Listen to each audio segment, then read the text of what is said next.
আমার বাবার কবর ভেঙে ডেবে গিয়েছে, এটা কি খারাপ কোনো কিছুর আলামত? বদনজর কিংবা জাদু করলে তা কিভাবে বুঝবো? কোনো মহিলা যদি নামাজরত অবস্থায় থাকে আর ঘরের বাহিরে থেকে কেউ অতিরিক্ত ডাকাডাকি করে তাহলে কি করা উচিত? ব্যাংক অ্যাকাউন্টে বছর শেষে কিছু টাকা সুদ ঢুকে, ওই টাকা কি করব? চোখের যদি বানানোর আমল কি? হাঁটুর নিচে হাত রেখে কি রুকু করা যাবে? বিপদে পড়ে কোথাও টাকা পাওয়া যাচ্ছে না, তখন সুদে টাকা নেয়, এটা সম্পর্কে কি বলেন? 200 বার সূরা ইখলাস পড়ার পর কোনো বিশেষ ফজিলত আছে কিনা জানলে উপকৃত হব। নামাজ পড়ার সময় পোশাকে যদি কোনো প্রাণীর ছবি থাকে তাহলে নামাজ হবে কিনা? মহিলারা কি হাত এবং মুখ খোলা রাখতে পারবে কিনা? তাহলে আর বিলম্ব না করে চলুন আমরা আপনাদের যে সমস্ত প্রশ্ন ইতিমধ্যে আমাদের কাছে এসে পৌঁছেছে সেগুলোর উত্তর দেওয়ার শুরু করি। আব্দুল্লাহ আল মামুন রাজু জানতে চেয়েছেন, চোখের যদি বানানোর আমল কি?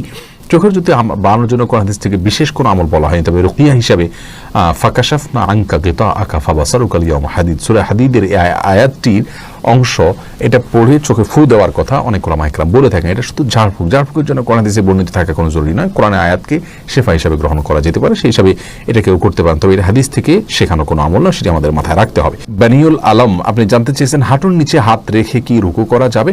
না, হাঁটুর নিচে হাত রেখে রুকু করা যাবে না। হাঁটুর যে গিরা আছে সেটাকে শক্ত করে ধরে, এভাবে আঙ্গুলগুলো ফাঁকা থাকবে, সেটাকে ধরে গিরার মধ্যে হাত দিয়ে দেন আপনাকে রুকু করতে হবে। শেখ শরীফ জানতে চেয়েছেন, অজুরত অবস্থায় বায়ু বের হলে নতুন করে অজু করতে হবে নাকি সেখান থেকে ধারাবাহিকভাবে অজু করতে হবে? নতুন করে অজু করতে হবে, ধারাবাহিকভাবে অজু করলে হবে না।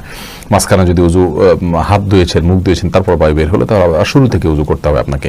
আলামিন হোসেন জানতে চেয়েছেন, 200 বার সূরা ইখলাস পড়ার পর কোনো বিশেষ ফজিলত আছে কিনা জানলে উপকৃত হব। ভাই আলামিন, এরকম কথা আমাদের সমাজে খুব বেশি প্রচলিত আছে যে 200 বার সূরা ইখলাস পাঠ করার ফজিলত রয়েছে, মূলত এরকম কোনো কথা বিশুদ্ধভাবে প্রমাণিত নয়। সূরা ইখলাস 200 বার বা নির্দিষ্ট সংখ্যায় পাঠের ব্যাপারে হাদিসে কোনো নির্দেশ নাই, তবে হ্যাঁ এটুকু বলা আছে সূরা ইখলাসকে সুলুসুল কোরআন বলা হয়েছে, অর্থাৎ কোরআনের 3 ভাগের 1 ভাগ এর সমতুল্য বলা হয়েছে।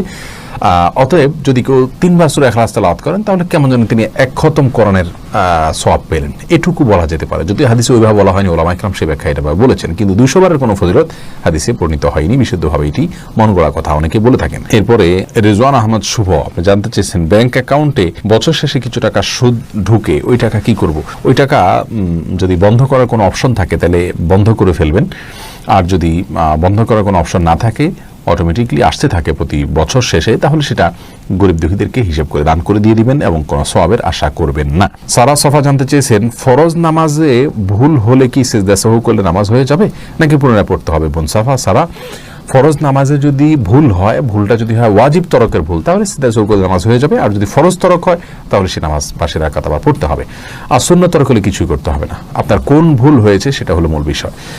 আর সিজদা সাহুর বিষয়টি সব নামাজের ক্ষেত্রে একই কথা প্রযোজ্য, সুন্নাত ওয়াজিব ফরজ সব নামাজের মধ্যে একইভাবে, অর্থাৎ